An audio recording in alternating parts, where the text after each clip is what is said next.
Many people talk about the ups and downs of married life, but no one really prepares you for life after your spouse passes away. Welcome to Widowhood Real Talk with Tina, a safe place for widows, widowers, and their friends and family to talk about love and loss. Find comfort as you listen to honest conversations between Tina and invited guests who've experienced the loss of their forever partner. Share their stories of love, grief, and healing. You are not alone in this journey. Join today's episode and discover a wealth of resources and learn how to connect with others who are traveling the same path. This is Widowhood Real Talk with Tina.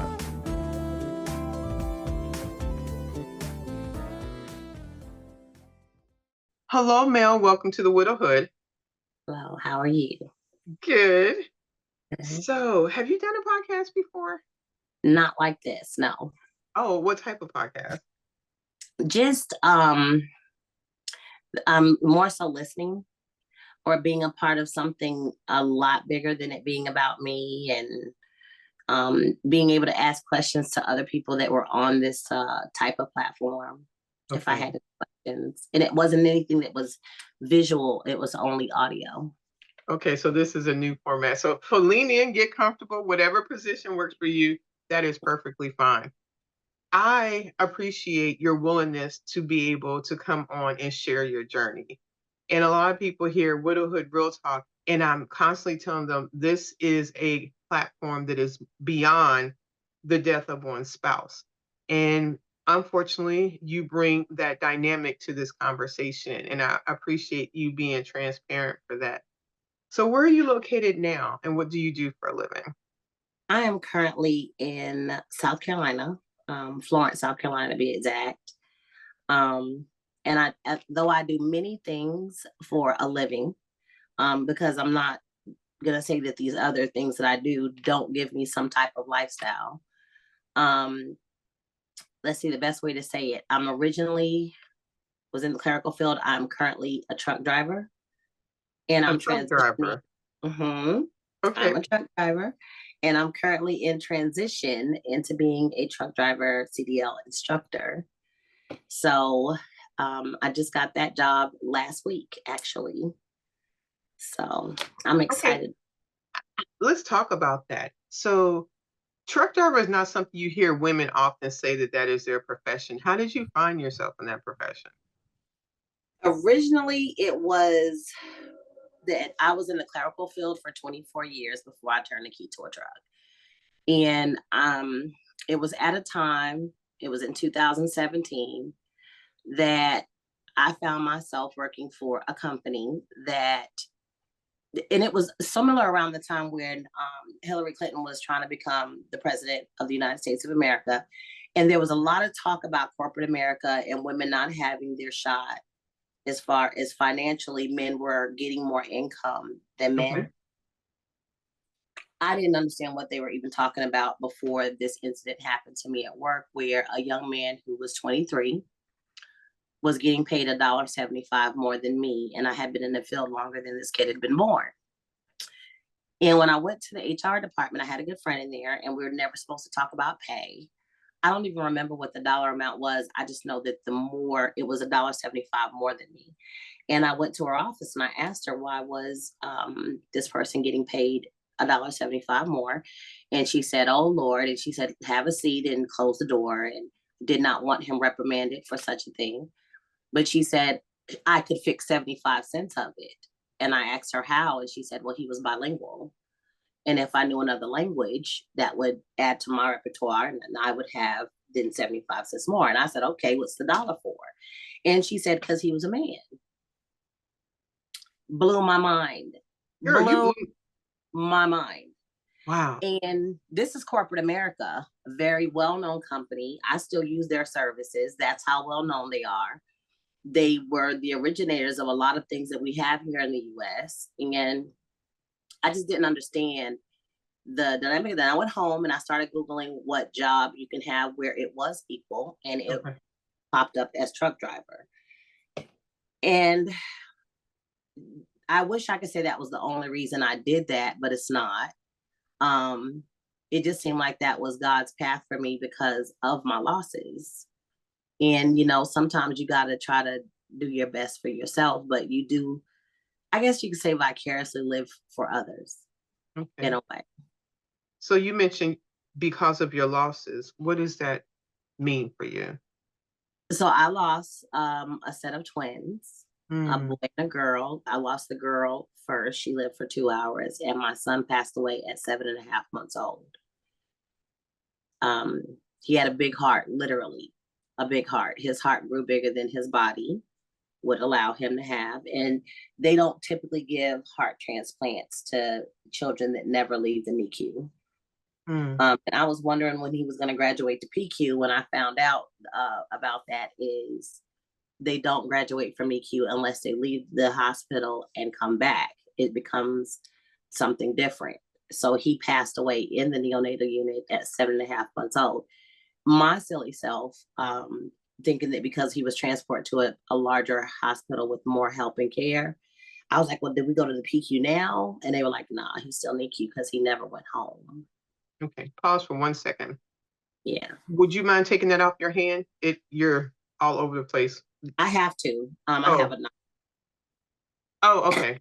Oh, okay. Got you. I didn't want that to be the focus. What somebody starts focusing on. Got you. gotcha. They're going to edit that out. Okay. What year did your children transition?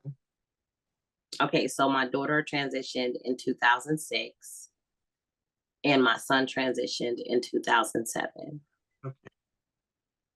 Do you mind sharing about when you found out you were pregnant? I don't mind.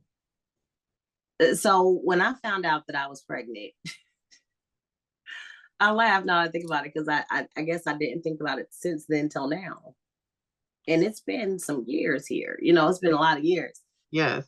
The doctor said to me that I was pregnant. Excuse me. And he thought that it may be twins. And I said, I believe it, but I don't think that that would be my case because I just didn't ever see myself being blessed with something that fortunate. To be honest, I just was like, me, twins, nah. They were in two separate sacks, two separate placentas, two separate everythings. And he explained to me that I may have gotten pregnant. And then one day and may have gotten pregnant another day, a completely different day. And I said, how is that possible? And he said that two eggs, he went through the whole spiel, girl. 2 eggs would drop and then 2 separate eggs would be. And so he cases, it's separate times of the moment when that happens. And I got very intrigued at that point. But when I told others that I was pregnant with twins, which I grew big as a house, I'm telling you, it was huge. And my thing would be the way they reacted. It would be just so amazing how people would be like, twins, and eyebrows always raises when someone says twins. And it just was a really good feeling. And I kind of felt very important in a way. I guess you would say it felt like I was an important person just because I was one of the lucky, fortunate ones to have 2 children literally come into being. Wow. Do twins run in your family? Yeah. Okay. Funny quick story about that. My grandmother, God rest her soul, had twin brothers, and back then they didn't have ultrasound. And the first baby came out, and they had already said they were going to name him Pete, as far as Peter in the Bible. Okay. So they shortened it to Pete because his brother came right behind him. So I had 2 uncles, and their name was Pete, and they named the second boy Repeat. I can't make it up. I'm telling you. So, yes, I had uncles Pete and Repeat. That's like on their birth certificate. On their birth certificate is Pete, and then the other one's name is Repeat. Yes. Okay, I'm gonna pause again. Actual names. I'm sorry I made you uncomfortable about that thing in your wrist because now you look defensive, and that was never. I apologize. No. I apologize. I did not want to make you. I'd rather you play with this and be okay than because now it looks like you're being attacked, and that is not. Do what you do, and you good. But I didn't need to make you uncomfortable. I want this to be good for you, so you can use it and all those other things. I know how important that is. So that is why. That's part. Girl, everybody got a nervous tick. Do you? I apologize. I'm shutting me down, minding my business. I should. So we good. Yes, ma'am. Yes, ma'am. Okay. Let me see. So I'm Pete and Repeat came into our lives first. That's our first set of twins. Then my cousin has twins. Tim was the one they named the boy Tim, and he was actually holding his sister. They were in the same placentas and everything. And their name is Timmy and Tammy. So they're them. And then I was the third one that I knew of that was going to have a set of twins. Wow. So what do you recall about your pregnancy? A lot of sickness. Oh my, I was sick every single day. I didn't think I would be able to work. I kind of forced myself to work, but slowly and gradually, because I knew I had 2 lives to deal with. I was in that hospital for ever. You have to keep in mind that the situation with me was when my daughter was born and I was able to be with her for 2 hours before she passed. My, at the time, husband got angry and had her removed from the room because of his precious son still being there. He was like telling people she's going to end up losing this one if y'all keep her going through this and yada yada. So they took her out the room. I stayed in stirrups in what they call Trendelenburg later. Well, the stirrups they had me in for those 2 hours that I was trying to deal with her. I'm still in stirrups, but he's not coming out. Okay. My cervix literally closed back up. Wow. Which was unheard of. And everyone just told me that the other one's coming soon, and he didn't come out until a month and 2 days later. Okay, hold on. So for a month were you in those stirrups for a month and 2 days? No. So the month and 2 days consisted of a couple of hours, I'll say 4, a few hours. So after they excused her from the room, they still had me in stirrups. I laid there upset, crying and whatever. And I remember like it was yesterday. And then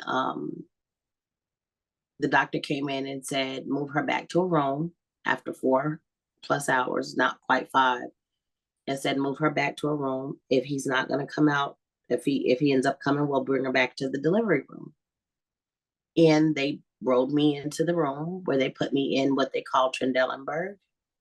And Trendelenburg is when, you know how people elevate your feet? Yes. But they declined my head. So my head is here. Down, and like on an inversion table. Mm-hmm. And I'm pretty much almost all the way upside down for almost a month. Okay, see, I thought the hardest thing was to have a child that I ever had to do in life at that particular point was to give birth to a child. And I had found out in that moment that the hardest thing to do is keep a child that wants to come. Okay, Mel, I'm going to pause because, as you said, this is a lot you have not thought about to this level of detail in a while. I want to thank you for your transparency. I do have some questions if you're willing. I'm willing. You mentioned, if I'm hearing you correctly, your daughter was born. And within 2 hours, she was no longer in this world. Correct.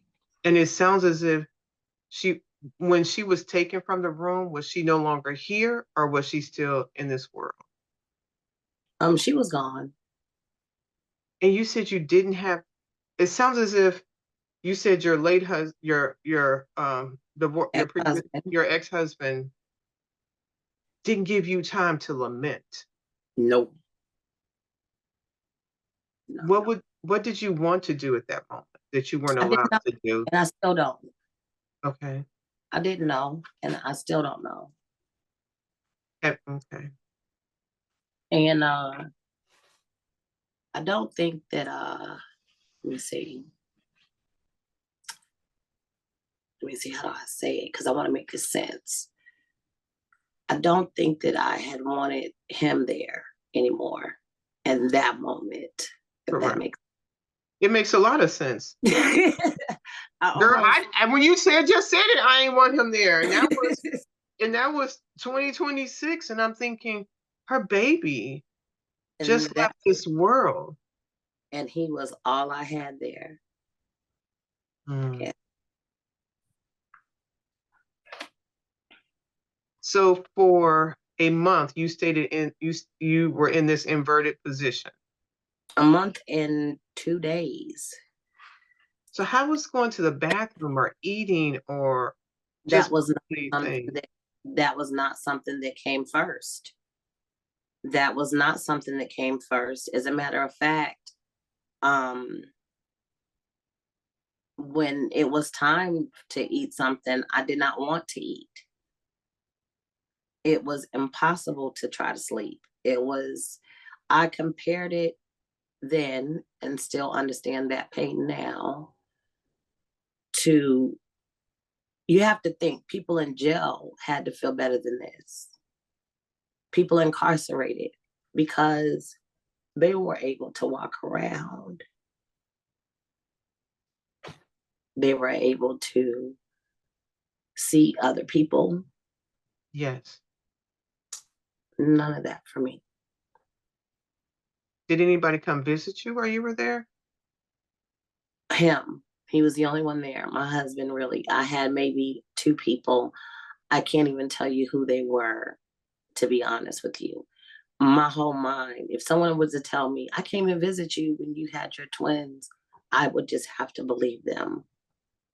My mind just kind of went blank. Have you ever heard the term grief fog or grief brain? Mm-mm. Those terms are in line with how you were feeling. A lot of things that we deal with in grief, we feel as if it's just us feeling that way or it's unique to me having this experience. But there is scientific proof as far as how grief impacts our body, our mental, and our entirety.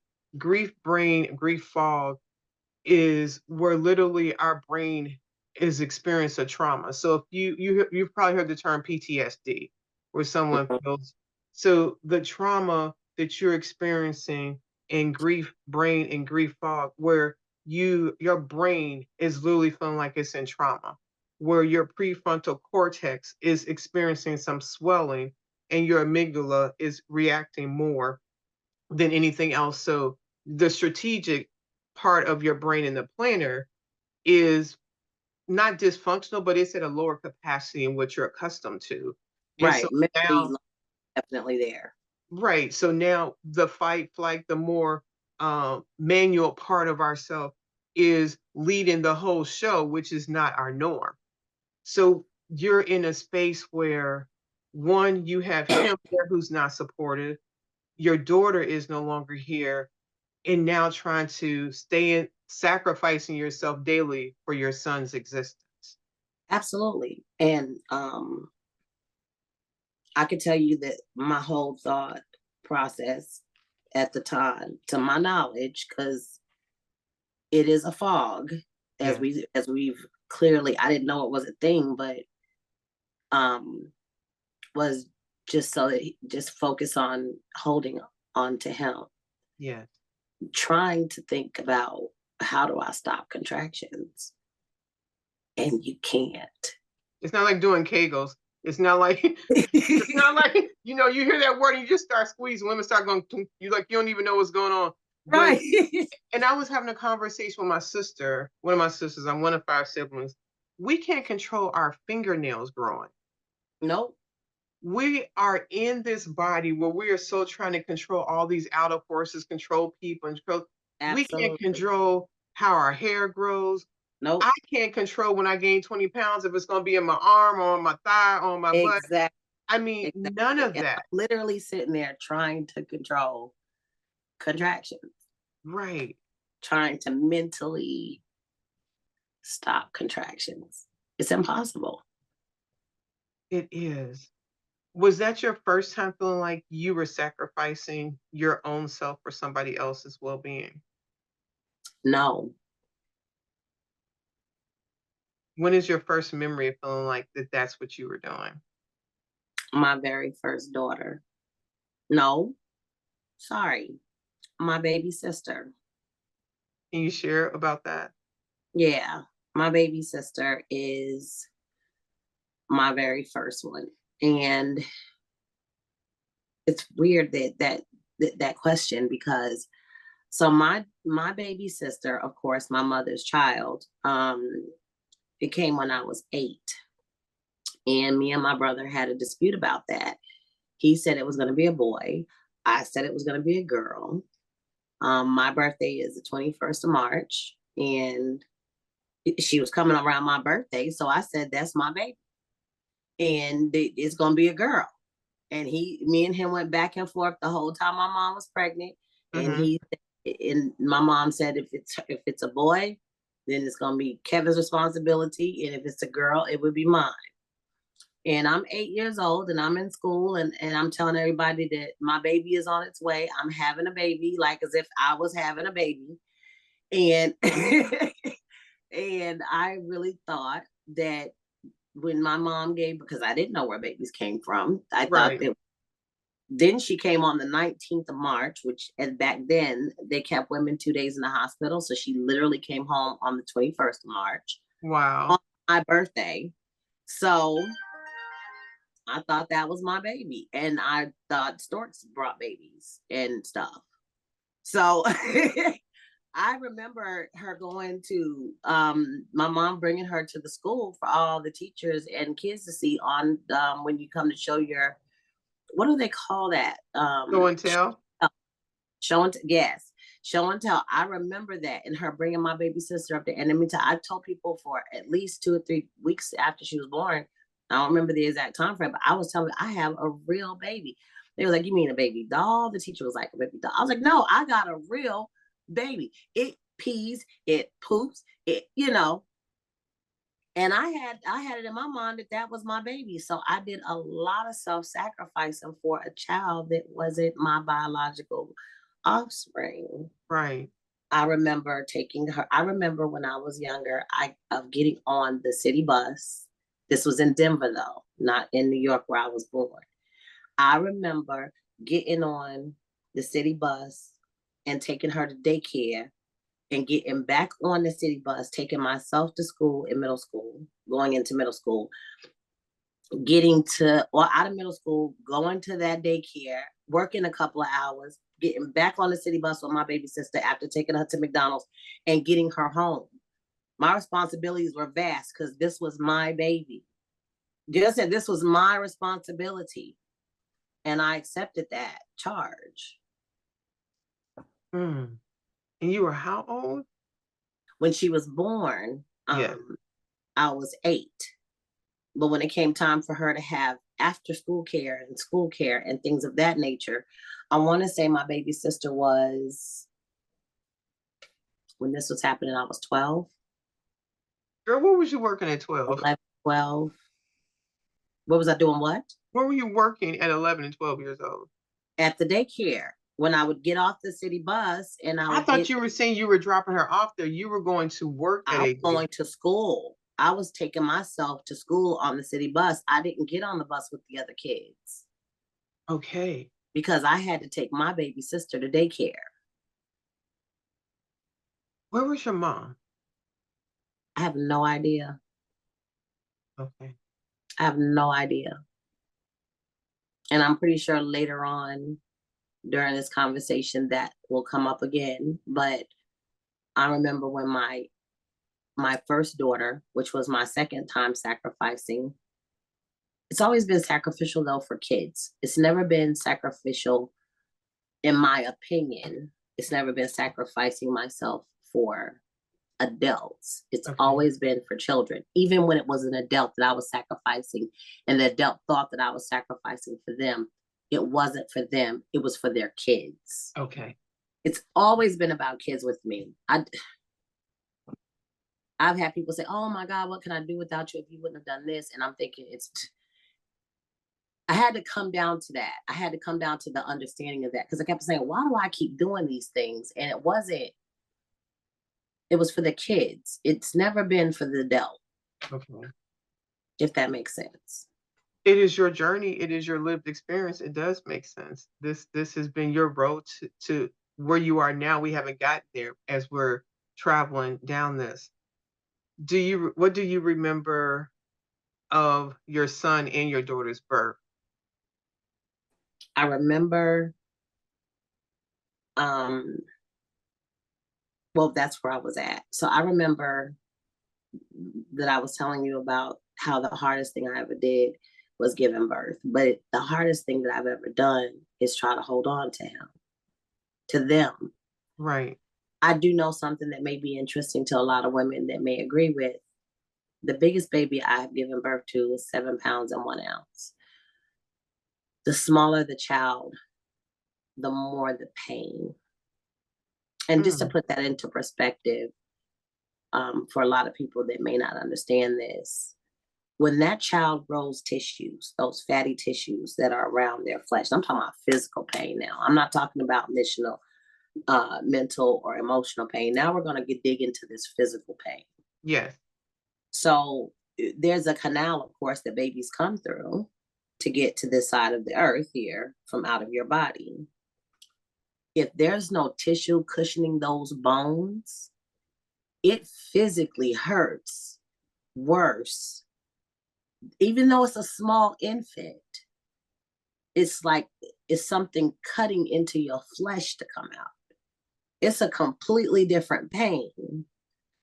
They say, well, you have children, you won't remember the pain once you have the baby because you love the child so much. I'm glad you're laughing. So that's some sugary. I remember every last pregnancy and every last pain. After you have them, there's pain there. Do moms still do it? Yes. Why? Because there's a love there that's bigger than the pain. Okay. It's not that it don't hurt. You get stronger in it and you understand the sacrifice of that thereof. And that pain you feel is temporary. It does pass. And you hold on to that thought as you're giving birth. But I'm here to tell you, when the babies are premature, you do regret. There's a regret there.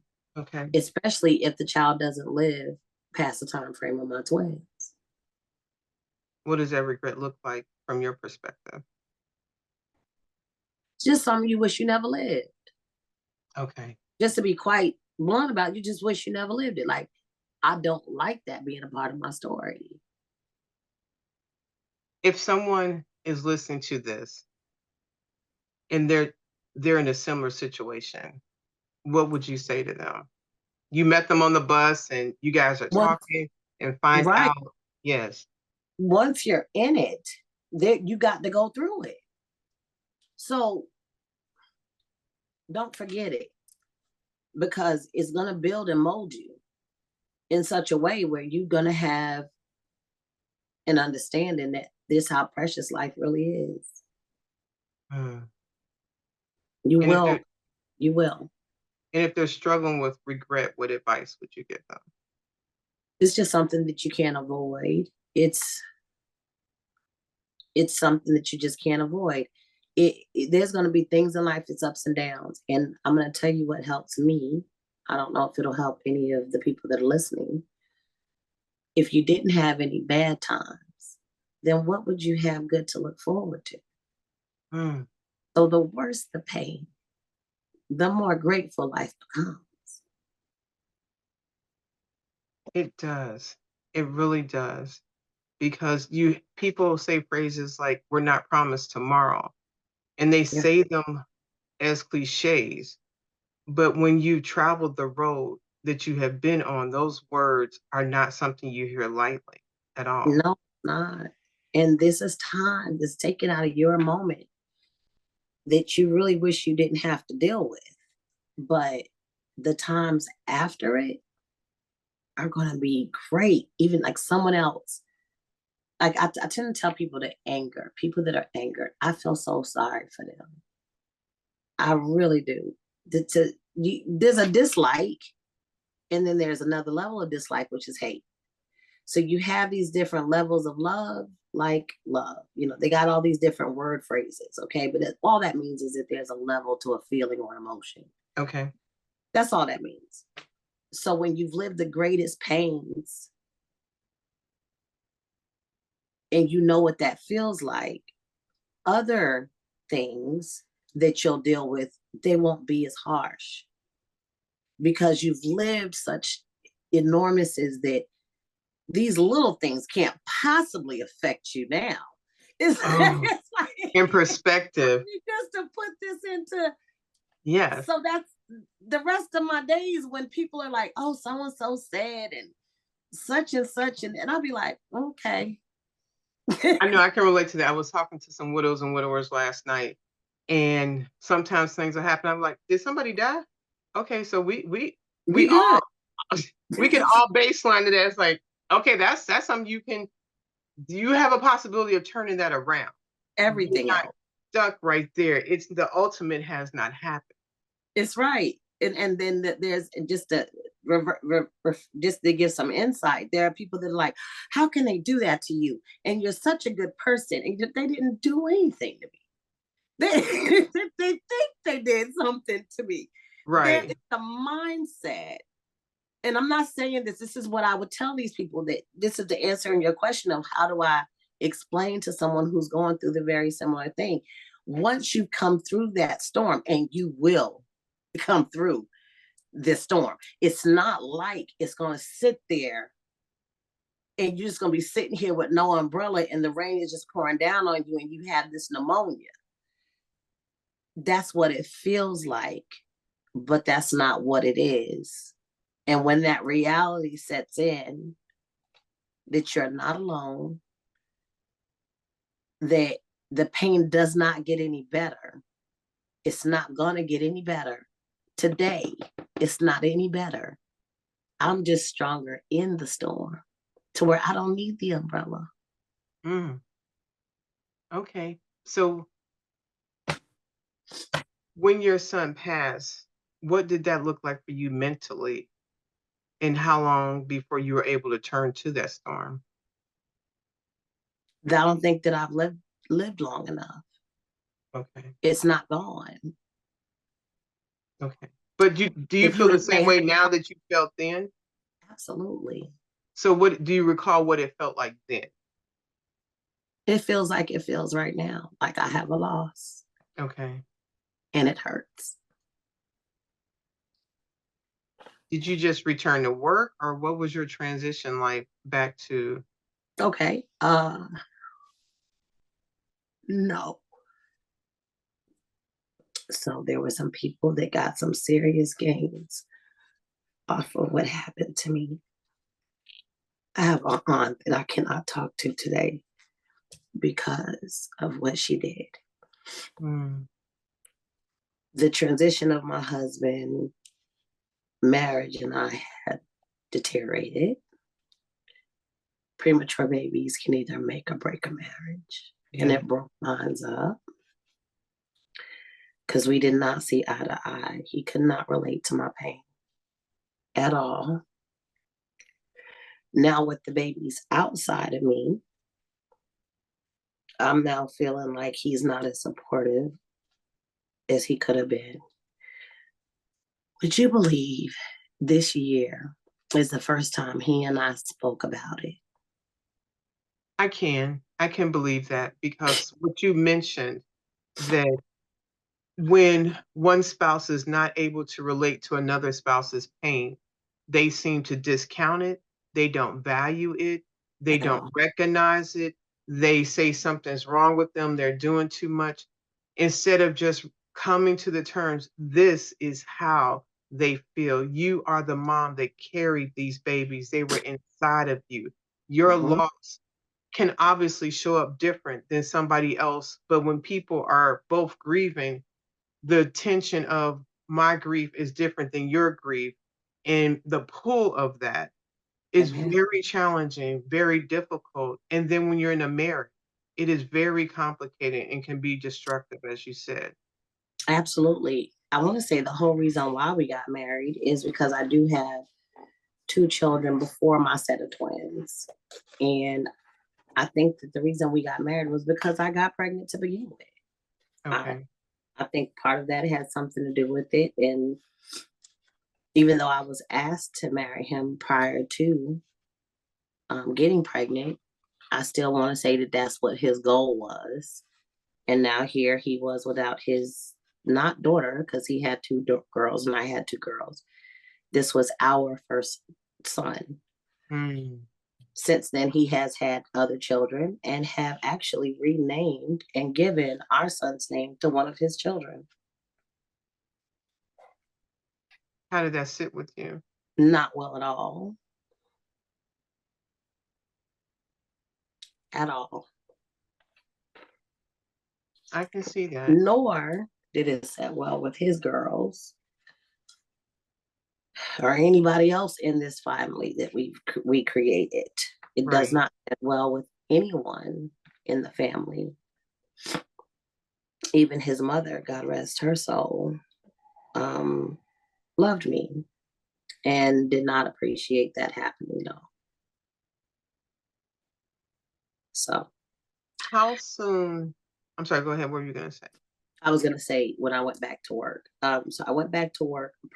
They gave me, my job got together and got a love offering. 3 of my aunts gave me $100 a piece. I remember sitting at a window and looking out of a window. I remember it would go from morning until night and me not knowing if I ate or even used the bathroom. That's that brain fog Oh, yes. that you're talking about. I know I did not use the bathroom on myself. I know I must have ate something. I can't tell you what it was. I can't tell you what time it was. I can't tell you. I remember just looking out a window and just kind of not actually living, Yes. to be quite honest. And one day, if maybe this will answer that question yet, I just remember saying, he wouldn't want you to be sitting like this. You were his mom. So, yeah, And you started to live again. I think that's what happened. The pain doesn't go nowhere, though. It just moves around. Did you do anything that people would say as far as managing your grief or coming to terms with it? You just kept living. Correct. And I think that that is what most people are trained to do. We often don't give ourselves spaces to grieve. I don't think I wanted it. Oh, why is that? I think that for me, and I know that that's possible. I know that it's I know some people need that. I'm not disagreeing with this is a part of life that somebody should do that. But to my understanding, I know and understand that part of living is to die. Right. You know, if you don't have that understanding, then some people need extreme counseling. Some people need a little counseling. Some people, they don't have a problem communicating with others and talking to others, and that be a temporary counselor for the moment. So Right. they don't need to have sessions. So but I think everybody at one point has counseling, whether it's somebody that chose to sign up for the job or not. Okay. So It's the hairdresser, it's the barber, it's the bartender, somebody getting that work, it's your girlfriend. Yes. somebody, yeah. So you can sit there all day and say counseling is not needed. I disagree with that. I think counseling is very needed. How you choose to get that counseling session on is on you. Mhm. People say, oh, you're so strong. It's not because I want to be, it's because I have to be. You have to put in perspective. I had 2 little girls that I still had to mommy. They deserved their mother. My main purpose is about kids. How could mine not have? I just couldn't. I needed to just say, look, girl, get out the window. You know what I'm saying? Yes, I'm going to put a pin about you being in a window and pick that up later because I think that's very interesting to where things are now being in a window. Just sitting there in the window, ain't reading nothing, not writing nothing, not. people would say something to me, say my name. This is what I've been told now. I don't remember this. Right. But Mel, I remember getting shook one time or two, like, and be like, what, Tuck? You know, like, what you want? And making sure that I didn't take this out on anyone was my biggest thing. I see. My brother said to me, how could you even still care about God? If he did that and took one of my kids, I think I would hate him. Okay. And how could you still say that after what you were served? He asked me that question on the day my son was being buried. And I answered him with just as much confidence as I have today. These are gifts from God. How could you hate a gift that you received? And if it's your time to no longer have that, I'm not promised tomorrow. My life is not promised to me tomorrow. It's so simplistic. Like what you were saying, we can't control the growth of our fingernails. How can we control when somebody leaves? And I think that when he said the reason why I'm going through it is because I can take it, my response to him was, you're right. I'm not arguing that. And I just looked back out that window. Those are some things to ponder. It's just, this is the cards that I was dealt. I have something on my, I call it Facebook. And it says, how can I complain about what's on my plate when the whole purpose and goal is to eat? I've never heard that term or that saying. I mean, how? It makes sense, but I've never heard that. I've never heard that saying. I put that on there. It's in my own words and it's just sitting there and people share it all the time. Okay. But I feel like that. I feel like if I have a plate this big and it's got a whole bunch of food on it and I can't consume it because people have been putting this stuff on my plate. Yes. But what if nobody put nothing on my plate? What am I going to eat then? So how can I complain about all of this stuff? Don't I have to eat what I want this plate versus not having nothing at all and having no choice? Some women couldn't get pregnant to enjoy their kids for those moments. Right. That is so true. That is so true. I want you to tell us after 2007, what memory do you recall the most in you starting to rebuild your life? What comes to mind? Not being able to work at the same job. Okay. Yeah. I worked back at my old job for a little while. And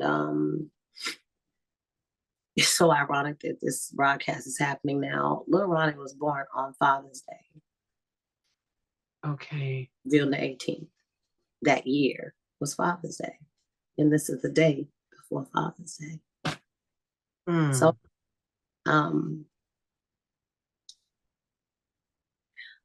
the hardest thing that I think was when I left that job. I love that job because I had been there for a long time, but it's just that people couldn't see me as the same person, so I had to go. Like, I want to say that he passed away in February of that year, and when holidays came around, it was, I know that this is a hard time of year for you, but I got you this card, and I didn't need to hear all of those things. I just was looked at like the girl that lost her twins, and it was like hard. And I could not tell you how frustrating it was to just be there trying to do my job, not having nothing on my mind, and somebody bring it up. I can relate to that. When I went back to work after my husband died, I had a very public position where I worked, and like 5,000 people knew based on what I did as a job. And when I came back, I could, that feeling of, it's her, that's the girl. Yeah. Yeah. And you can And hear the whispers and or the silence or the awkward or the weirdness. And I then you can hear realized, them talk. You come in the room and everybody goes, shh. Like, why would you do that to people? That's the rudest thing. I think I have learned people just don't know any better. We are not, we don't have not normalized grief. Even though you said we all know we need to leave, we don't do well dealing with someone who has experienced that great loss. We At are all. we are horrible, which is why I started doing what I do, this podcast, the I'm horrible. content I put out, because more people are educated, more people talk about it. I mean, somebody dying is just like somebody being born. We should honor their life when they've completed their mission here, just like we honor when they start. But because we are horrible with that, and unfortunately, it's left on the people that have experienced that loss to educate other people. Because lo and behold, one day you're gonna lose somebody, You and gonna you lose are somebody. not going to be on that end of the awkward, the weirdness, the whispers. You want somebody to genuinely embrace you. I'm still me. This is an experience I've had. This is not who I am. Exactly. It's just, and just to put it into perspective, people that got pregnant didn't want to say that they were pregnant around me. Yes. Before our daughter was born, I had a miscarriage, and that miscarriage was identified on my husband's birthday. I had a little bit of spotting, and I called the doctor, and they said, well, if it's not such and such, then just wait till your appointment, because I had one in a week or so. And they did an ultrasound, and the baby wasn't there. I had to have a DNC. I remember sitting in the car just devastated. We didn't have phones like we do now. So it was like when I saw him and to be able to talk about that. And one of my dearest friends was pregnant. And we were excited, going to have double baby showers, just all sorts of stuff. And I remember how withdrawn and uncomfortable Yeah. my presence made her. Mm-hmm. And I did not go to her baby shower because I knew people just couldn't handle that. Yeah. And I didn't want to be the downer for her, but it was You so were the victim in the situation, but you feel like they're the victim in your situation. exactly. And that was my first real Crazy. experience with grief, realizing a great loss. That was my first great loss. Absolutely. This can be a very difficult conversation. I know, but I think it grows people inside and out. It's a growth thing for just not just yourself, for others that are going to go through the very same thing. Because guess what? The sad part is, honestly, is that somebody else finna live this, Yes. and they just don't even know it yet. And Yeah, then there's something there to help that. it is. So you found another job. What was that, and what did that look like for you? No, Oh, okay. So you left that job. I'm gonna tell you what happened when I left when I left that company. I was a medical billing encoder at the time. And even to this day, after all these years, those twins would be almost graduating high school right now. This is how long ago this happened. I can still tell you that the 88305 is a biopsy. That's how many codes was in my head for how many years. Okay. I could tell you that an 88142 is a pap smear. 88141 is an interpretation of a pap smear. This is still here. Right. This is information where I'm gonna have Alzheimer's because of the information that's in my head that I can't get rid of. It's crazy. But lo and behold, these people that did not want to talk about their pregnancies in front of me, I got pregnant. And then that was another issue. She was not born here in Florence, which is the time that I had lived here in Florence. I got pregnant and wanted to leave here because of the snickering that was already going on in a small town. I did not want to have my daughter here. But I did. I had her. She was born here in Florence, but I was searching for ways to get the heck out of town. I did not want to be here and have to give birth to her in this area that we live in because of how small the town is and how everybody talk about everybody. Okay. It was hard being pregnant with her, and then she was premature. Mm. You couldn't tell it today with her smart honor roll self. No handicapping, was smiling the day she was born and moving her arms and legs like, hello, I'm here. But she was still a preemie. A pound and 3 ounces was Lil Ronnie, and here she was 2 pounds and some change, smiling. I said, where's her breathing machine? When she, same NICU doctors. And they were like, this is a different situation. I'm like, she still looks the same smallness. What are you talking about? I'm talking about, like, I could put her in this hand and her feet were here and her head was here, y'all. What you mean this ain't the same situation? And I'm terrified. And he said, no, vitals are way different. I said, what are you talking about? She was not even big as a soda bottle. This is fat compared to her. Wow. What are you talking about? And he said, she's breathing on her own. She's taking breast milk just fine, the one that you pumped for her. She's sucking on a bottle. She's smiling. I said, well, what are you telling me? And he said, I can tell you undeniable that she's going to leave this hospital soon with you. Y'all going home. I said, wow. And you want the kicker? She was born on Valentine's Day. She was my love child. She was born on Valentine's Day. I'll never forget it, though. I'm going to tell you guys right now. 20 minutes earlier, she'd have been a Friday the 13th baby. She liked to see the Chucky. I could see it. Nobody wanted that. Sorry for those that have them, but no, that's not what you wanted after that. Sweet as can be. She's as sweet as can be. I tell you right now, but she's on that cups. You know, she's like, the nurse, as I'm looking at, and I'm like, I had her. I'm mad that I had her early. I'm mad. And the nurse was like, oh, she's so cute. And I'm like, can I just have my baby? I want her to eat. Can I just have my baby? And the nurse is like, but yes, you can have her, but she's not giving her to me.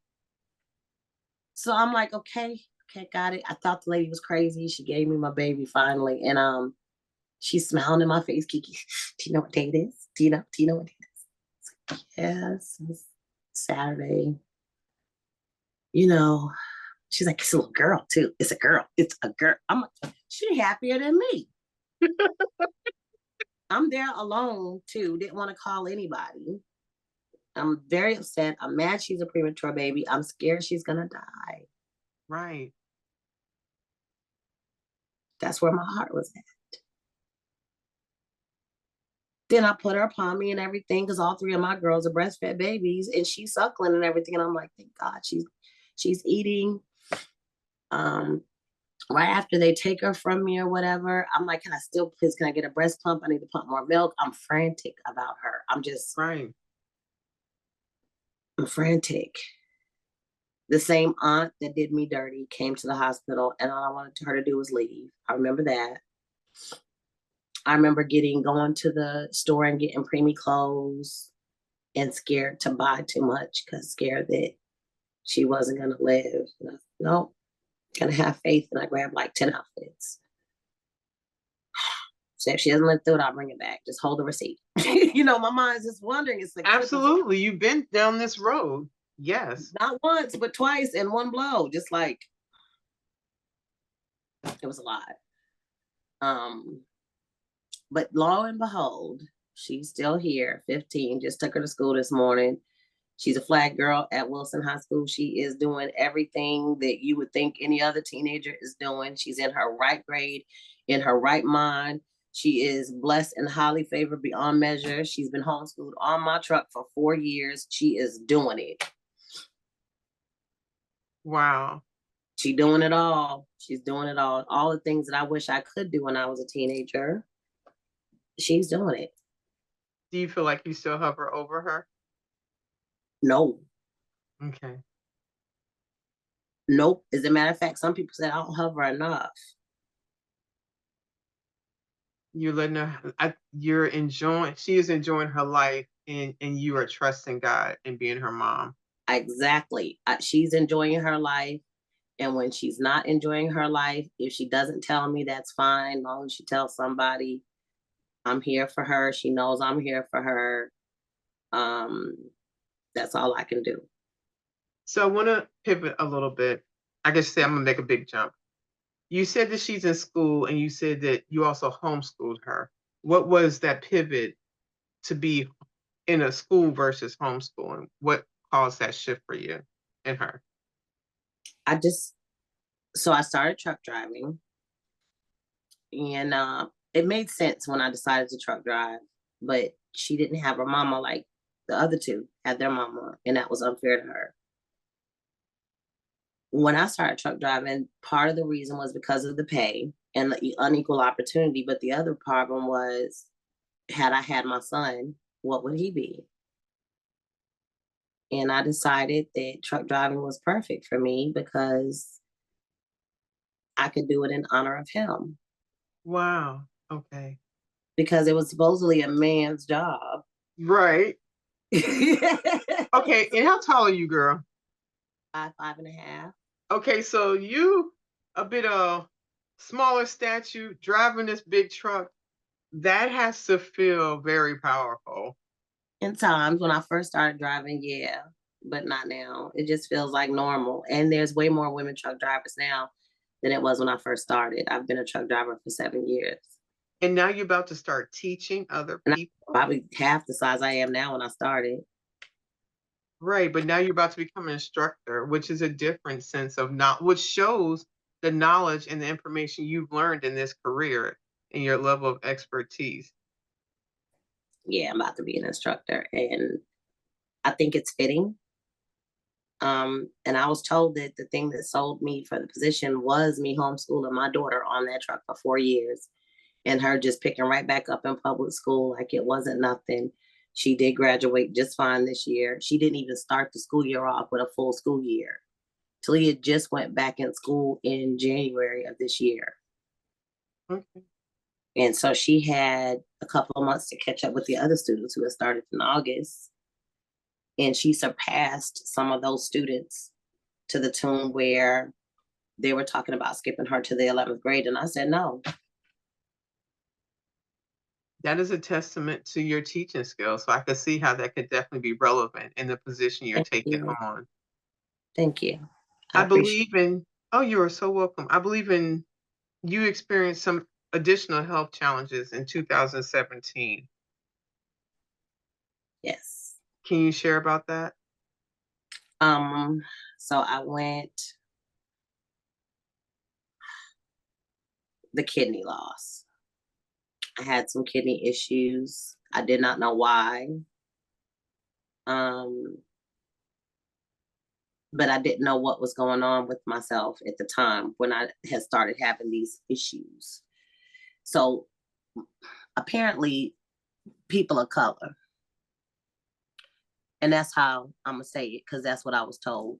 Most of us have one side of our kidneys will stop growing um, at the age of between 8 to 12. Hmm. And most of us can live our whole lives with this issue. But when one of your kidneys say they're done, they've had enough, they don't want to be in your body no more, then the kidney has to be removed. And the reason why they knew that this was the case is because when they took the kidney out, it was a very small kidney. It was the size of a child. And then yet my other kidney, who should have, okay, let me back up a little bit because I had learned this, so I'm gonna explain it. You have two kidneys, and I thought that, you got kidneys, they work at 100%. And they said, yeah, that's right. Me and the doctor's talking. And he said, I said, then why? So you're saying, because the one kidney is working at like 90. So at my age, he's saying, I'm supposed to have at the age where I'm almost 50, by the way. I don't have a problem saying that. I'm growing old gracefully. Yes, I Girl, I'm am. 58 and I am fine with me. That part. So I'm supposed to have 35% kidney function on one side and 35 on the other. So when you have a set of kidneys, they work at 100%. That's 50-50. Right. Well, I was doing the math. I was like, something's missing here. I was like, oh, so it's not 100% on this side and 100% on. He said, no, that would be 200% function. So I was like, I got you now. So when you tell me that this kidney over here is working at 98%, that means this kidney then stopped working. And this one's been compensating for the other kidneys since I was a kid. I said, but I don't have babies. Right. You ultrasound could have been said. Yeah, but when you went for the ultrasound, they were looking at babies, and these are not people that specialize in kidneys. So why would they know what they were looking at? Okay. This made me trust this doctor because all of that made sense. Right. All of this stuff happened. COVID is happening. Talia's getting on the truck. My kidney is leaving me. That plate I told you about is getting fuller and fuller and fuller.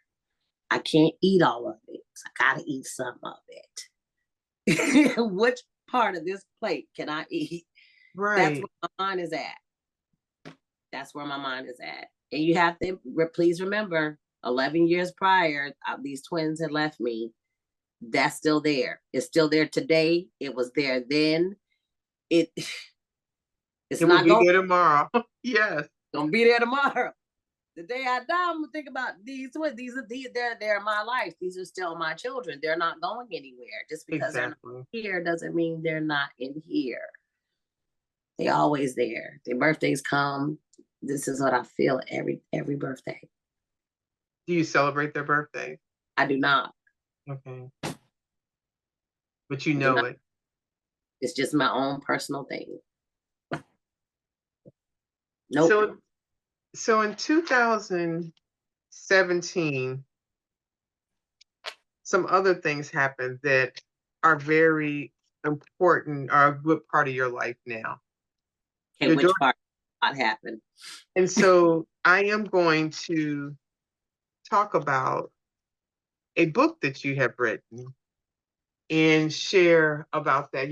We may not get to all of my little notes here, but that is my book. It is. And so in here, I want to read, the book is My TikTok Journey, Stay Woke. And it lists your social media, and the information will be in the show notes. I want to read about the author, and then I'm going to read the contents, and then I'm going to read some excerpts, and I just want you to expound on those from your perspective. Okay. Absolutely. About the author. My TikTok name is Mel for ya. Mel has been my nickname for as many years as I can remember, and Yah is for Yahweh. No, I do not have a halo over my head. I'm just led by God, for God. I'm a regular person, just like you. I'm humbled and honored that you have chosen to purchase this book.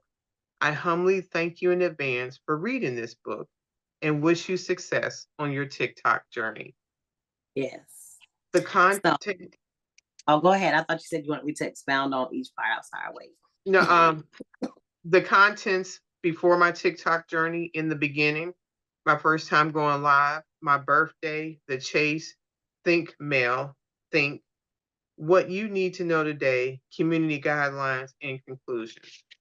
So I only gave a very small part about me because I need people to understand that when it comes to religion, no one has a wrong religion. Okay. My mom taught me that even if you say, okay, whether you read the Holy Quran, the Holy Bible, practice Buddhism, whatever it is, it's really about your personal relationship with God. I don't have a religion. Okay. I like it. The phrase Yahweh is when people say Jehovah, Yahweh, Buddha. Everybody has those different things. I just happen to really love how It's not about the religion. Again, it's Yahweh. It's just beautiful. I like the phrase of it. It's the whole concept of it. And when I was 17, my email address, mail for Yah, and I don't care if it's Hotmail, Yahoo, Google. If you put it there, I'm gonna get it. Mail for Yah since I was 17. And so when it comes to God, I have my own personal relationship with God, and I believe in a no consequence or boundary ways. There is no wrong way to have your spirituality. So I don't include a lot of my spirituality in there because that's my personal space. Okay. That's what I mean. There's a bell or something that keeps going off. Can you turn that off? I'm gonna try. It's like I Turn it. keep turning it off. Oh, here it is. All volumes are down. Okay. The main volume. I thought I turned it down, but I guess I just turned down a social media one. I put mine on turn it Silent. off or put it on airplane mode so it doesn't disturb. Okay. I'm going to read this. Yes. I have been a truck driver since 2017. I'm a mom of 3 beautiful girls. At the time, she was in 5th grade, so of course, I felt the need to monitor her online access. Besides, I was bitter with the app had caused issues between me and my daughter. My daughter was upset. I had taken her TikTok access. I did. I did. I could not monitor her with that thing and drive and teach her. And I could not. So I told her no TikTok. I just could not put my mind around all of these cute dances that she was doing. And my mind went to, what pervert is looking at my child? I don't know how many people's on that thing. I don't know enough about it. Oh, nope, no TikTok. My mind literally bounced in just in that direction. Like, I don't know nothing about that. And then I found out adults were on there.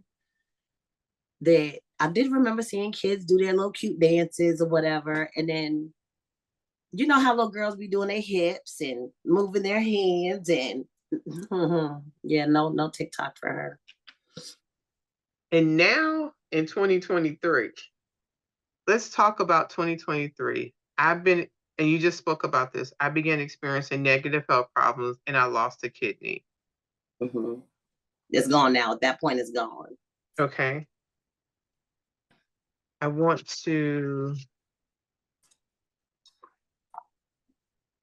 terrified.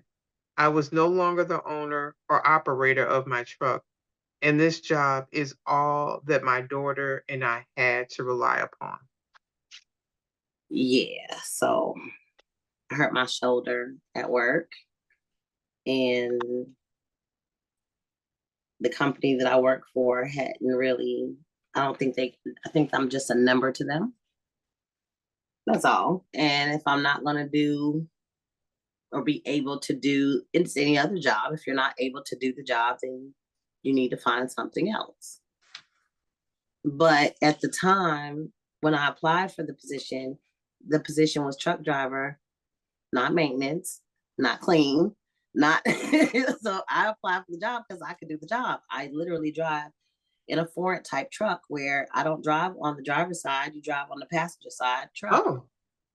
So it was a skill that I had to acquire too, because remember, I'm used to driving an 18-wheeler.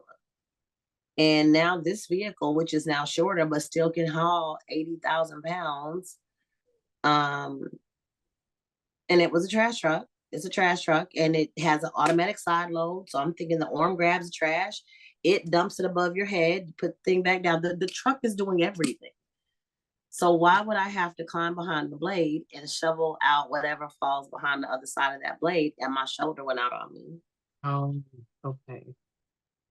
So I'm sitting in a guard shack.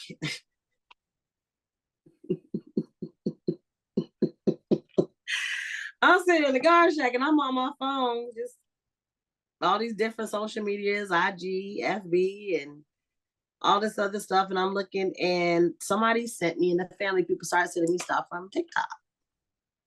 And I'm like, that's cute. You know, it is entertainment. You know what I mean? Cute. That's cute. That's cute. Did your That's how daughter know you was on TikTok? When did she find out you were participating in the TikTok in the TT world?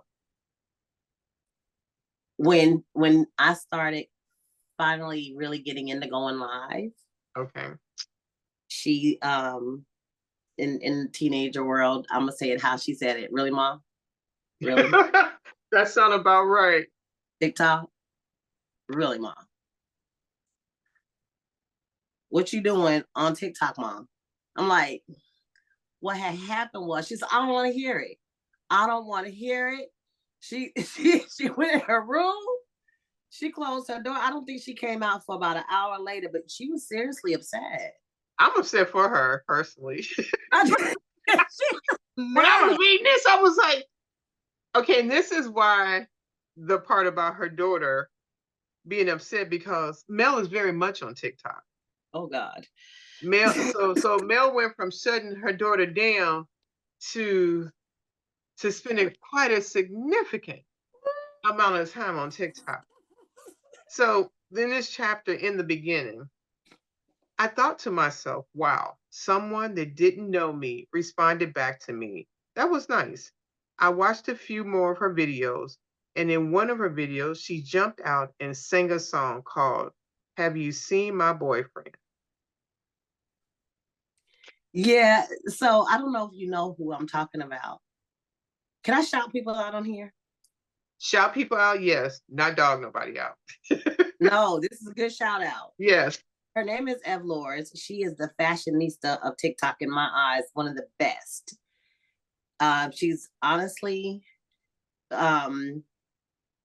extremely adorable. Also lives in New York. She's from where I'm from. She's not from where I'm from. She's from Haiti, and she just jumps out from behind this wall and says, "Have you seen my boyfriend?" And I'm like, is she asking all of us? Have we seen her? I don't even know the song, but it was a song. And she starts dancing, and she's an adult, and I'm grooving to it. I'm like, oh, that's cute. That's cute. A couple more times I see her show, she's trying to save money for me to dress nice and be in fashion. I'm like, oh, wow, I could do something like that. You know, my mom just started thinking about it, like, nah, I probably couldn't. Then she showed up in my hometown and talked about how beautiful it was. And I said, oh, that's a sign. That's a sign. Ah, okay. Okay. Did that make sense? I'm like, that's a sign. Maybe I should. It went from maybe to I could do this. And so it went to having a little over 400 followers. And then you were told at that time I would not be able to open my camera, aka go live, until I had 1,000 followers. And at Correct. that time, I did not see this as possible. No, I thought a thousand people that like me. Me. Look, truck driving, just got hurt at the job. Again, I done lost my twins. That's always there. That's always there. Life for me has not been, like they say, a box of chocolates. It's had thorns in it. It's had, life's been hard. There was, I don't remember where I read it because I read so much. I can't tell you exact authors and things like that, but it was talking about the road, how it was paved with all of these things that hurt your feet. And the concept of, how bloody your feet can be at the end of this road. But what people don't realize is that road is paved with diamonds. Mm. You don't even know. It's like you get to the end and it's hurt your feet, but your feet ain't bleeding. You just happen to be walking across this road, and the road was just paved with all these diamonds, and you didn't see them there. So all of these things that you've been through make who you are. Maybe somebody somewhere, when people come into my room and I go live, I tell people, they was like, how do they get successful like me? Well, it's very easy. Be yourself, your authentic self. Somebody somewhere is just like you that wants to be and hang out with you. So sometimes I run out of boxes. I just run out of but I love them all. Mm. I love them all. They're all there. The ones that are there to support me and they want to be there for me. I had to let that happen, which I'm not used to, if that makes sense. I'm used to It being the does. supporter, not the one supported. And Because we I was talk, her, the lady that right. I'm telling you about, have you seen my boyfriend? I'm like, oh, I'm giving her shout outs and I'm lifting her up and stuff like that. And now she comes back and does this for me. And I'm like, me? Me? You know what I Wow. mean? Going back to since your sister was here, that place of you sacrificing for other people. Yes. Back that far. And talking about that you care and want to connect with these people. Now I have enough followers and I'm now over 2,000 the next day. Yes, I quadrupled my following. However, TikTok only left me follow back 100 people a day at this point, and people are now unfollowing me because I'm in TTJ. Yeah, those of you that wonder, there's a lot of skipping in there. So just see, TTJ is something serious, you guys. There is a thing called TTJ. If you're interested in doing TikTok, you definitely got to get the book because she left some things out and she can't read the whole book. But I will tell you, stay out of TTJ. Stay out of there. Y'all don't want to be in TTJ. There's different levels of jail. This is not in the book. I'm going to give y'all some information to be in part 2 because I do have another book that's going to come out. Like there's county jail, there's city jail, there's prison, there's death row. That's when you're totally banned. I promise you right now, there are different levels of TTJ. And if you want to have a successful TikTok story, just stay out of all them places and grow slow. I didn't. I should have. Let me be the sacrificial lamb for you because this is not okay. It's not okay to be in TTJ. I've been there on the first level, like lower level of TTJ I've been in. My Yeah. first live would be my first impression. I would ask my African Queen sisters questions daily, and they were very helpful on my journey. Yes.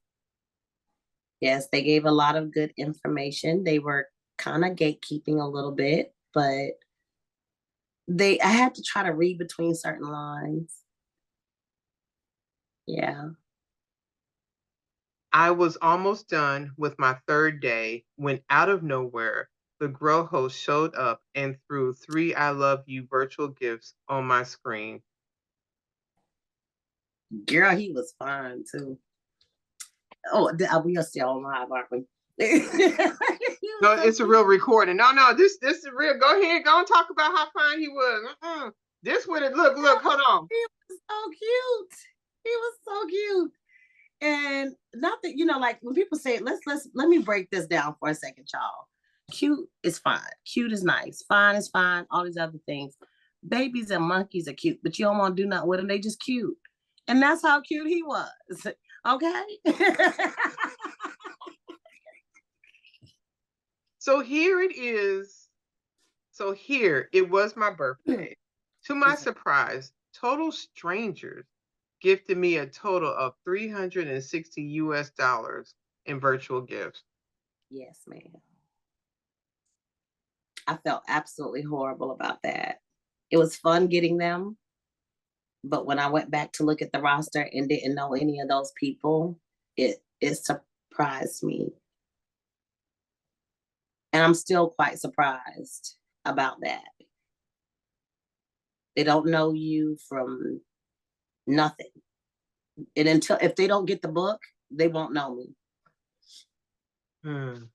They won't know me. And we're going to get into something which is more of, I think, the reason about how you came about the information writing the book. Like my grandparents used to say, if you want to hide something, put it in a book or writing. I felt myself wondering what was being hidden. What was the big secret? I began a mission for myself to stop asking questions and read. Yes, read and read everything. Everything.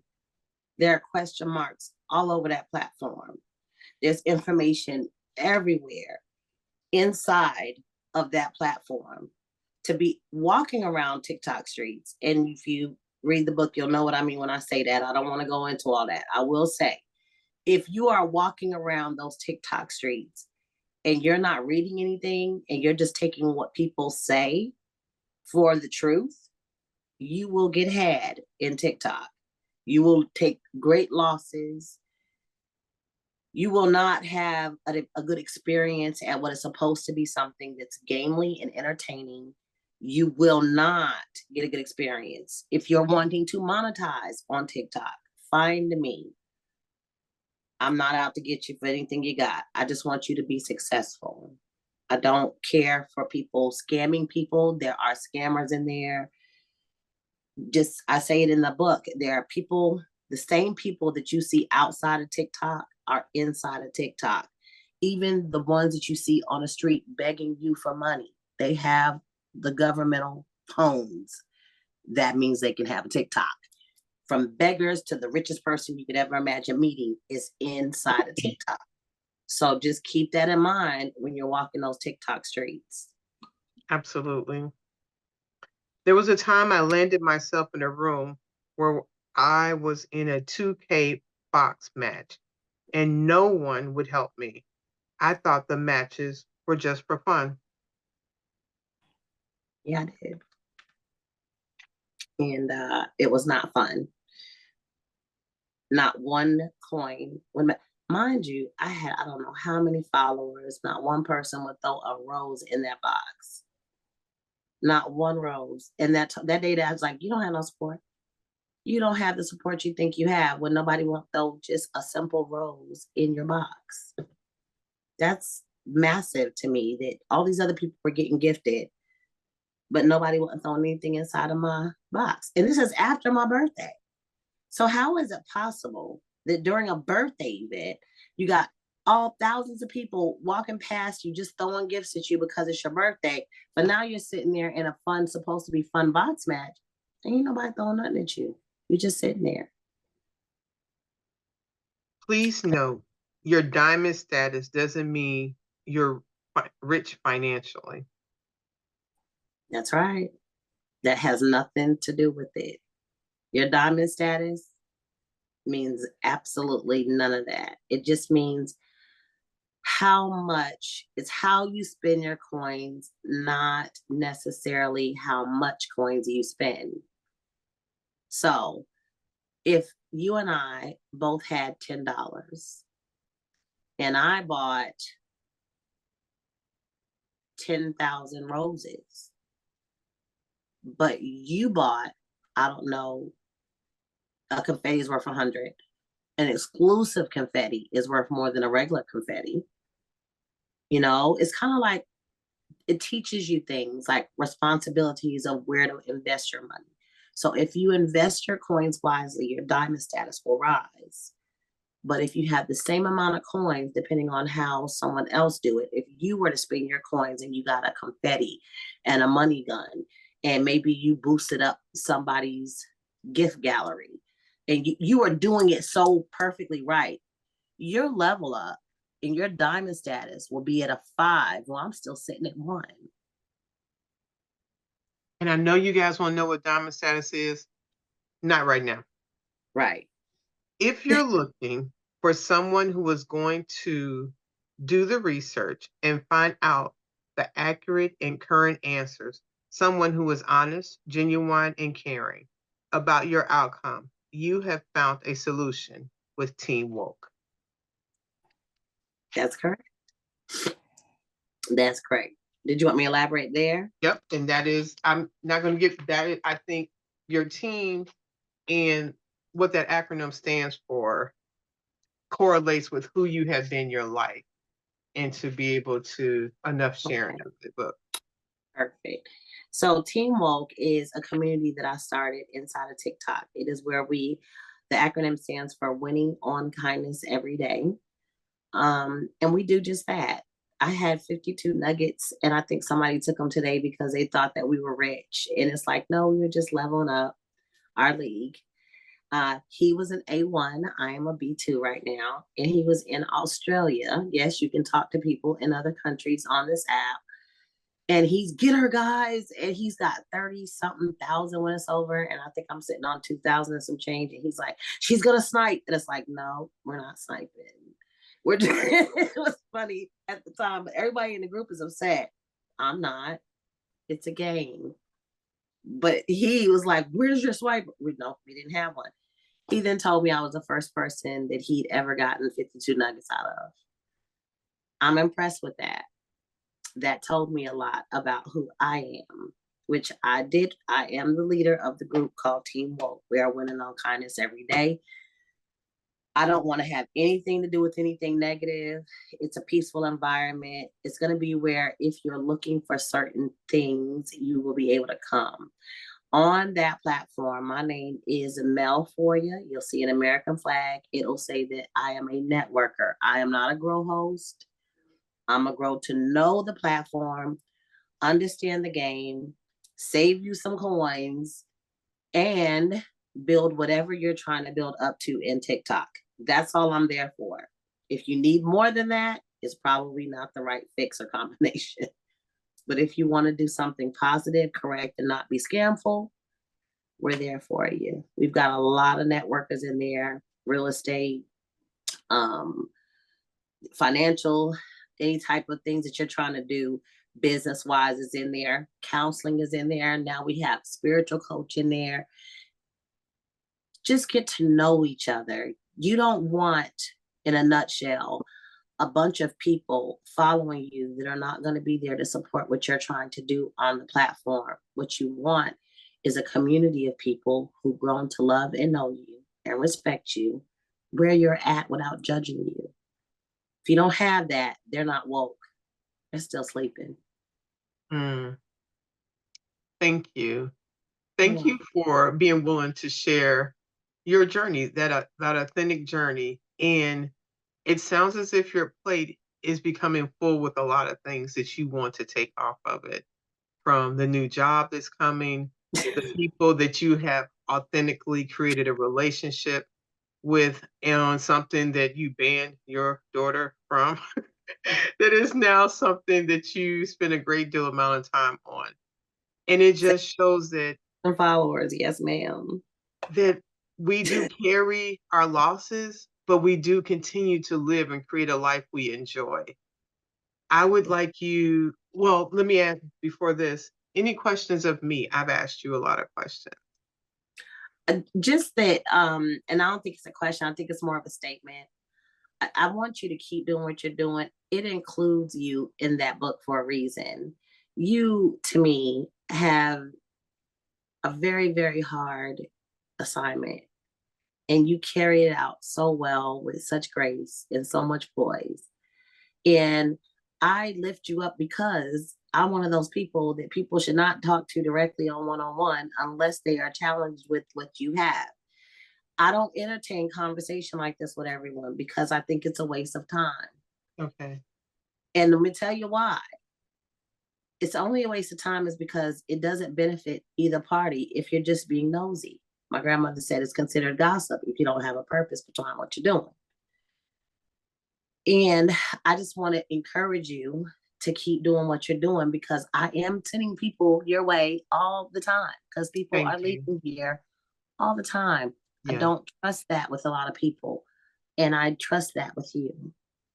Thank you. I do. I trust that with you. I know that your sincerity means a whole lot compared to a lot of other people. They're not all that sincere. They're in it for different reasons. And I think that everything has its cause and effect and season. And I'm going to tell you, like I told a lot of other people when they said to write this book, I can tell you all these things, but what you have to do, the number one thing you have to do is it can't be put in a bottle. It can't be put on paper. You actually have to care about other people. And I feel like you do that. I do. I know this is my life mission. Yes. And this is my way of serving humanity. And to simply do that. Thank you. I was not expecting that. It's helping me. I'll tell you that because I I've had people ask me, do I want to talk about it or could I talk about it? And I've told them no. Okay. I've told them no. I've had people come to me and ask me, where can they go? And I didn't have anyone before you came in my room. Mm. But I don't want to be their person. I'm a networker. I can tell you where to go. I'll Right. stop my whole show for somebody grieving because I know how important that is and how it feels. And sometimes people just need to talk and be heard, not necessarily be given advice. Correct. They're in their moment. And I tell you, I remember walking around the NICU. I'm going to say this one and then I'm probably going to. And I remember seeing other mothers lose their children. And I remember thinking and saying to even some mothers, I could just imagine what that feels like. My condolences. I'm sorry. All these wonderful things that people say when you lose someone that's loved. I remember this. I was around a bunch of women who were losing their children in these neonatal units for 7.5 months. I want to stress that. That's a long time to be in bondage to a situation where daily babies are dying. Not every once in a while a baby would die. Every day a child, it became almost like the gold thing that I know what to say immediately to someone because this made this one feel comfortable or this made this person feel better. And I remember saying, I could just imagine, I'm so sorry. Then it happened to me. And I gotta tell you, I was way off. There's Far off. Way far off. it is much different when you were in that position. And it does have the opportunity to create you to have empathy and to be able to show up for people in a way that is authentic because you have traveled down a similar road. So Exactly. I appreciate that. I would like you to close this conversation, wrap it up. Maybe there's something you thought we would cover that we didn't, or something you would like to share, but I want you to wrap up this discussion with our listeners. Absolutely. I will gift to you something that I will tell people all the time that talks to me. I am asked a very simple question. Um, there are actually two questions that I will encourage the audience to answer for themselves. The first one is, what is the most important thing that God has gifted you with in your life? And mine happens to be time. It's the one thing I spend I can't get no more of. If you came in here and you started listening from the beginning to end, I appreciate you for taking the time to hear my story. I want you to know that you could have been anywhere else, but you chose to sit here and hear everything from the beginning to the end, or even just a part of it. And you just happen to end up in this part of my saying thank you. Time is the most precious thing because when you spend it, you can't get no more of it. I had to do 12 when I was 12, 21 when I was 21, and so forth. And you took this little bit of time and said, I'm going to listen to this woman. With that being said, now that you know that time is the most precious thing to me, I'm going to give you something. Think to yourself, what is the difference between you and a horse? The grass that grows outside, the bees that are out here nectaring to make fruit happen. What's the difference between you and them? My answer, if you want to pause and think about that for a second. When you unpause it, this is what I'm going to tell you. The most important thing that I was blessed with from everything else I have is the understanding that the difference between me and them is that they have instinct and I'm human, and it's a fact of learned behavior. What that means is if you want to become whatever you want to in life, you really can. You just need to hang around those type of people. Don't reinvent the wheel. Don't do it. Take a piece of paper, write it down, 1 through 10. When you get to your 10th thing, restart another list. All you have to do is hang around the right people and learn how to become yourself. You take a little bit from me, you can take a little bit from Tina, you can take a little, and all of a sudden the puzzle pieces are put together and it's you. I may not be the most beautiful woman on the outside. I'm not ugly, but I'm not the most beautiful. I've seen some really gorgeous women. But on the inside, when I look at myself, I'm the most beautiful woman I ever met. Have a good day. Thank you for being here. Thank you for spending another episode with Widowhood Real Talk. If you found the contents of today helpful, share the episode to anyone you know who may need it. Subscribe to the show and tune into Widowhood Real Talk each week. Then visit widowhood-realtalkwithtina.org to join the community and access additional resources. Remember, you are not alone in this journey.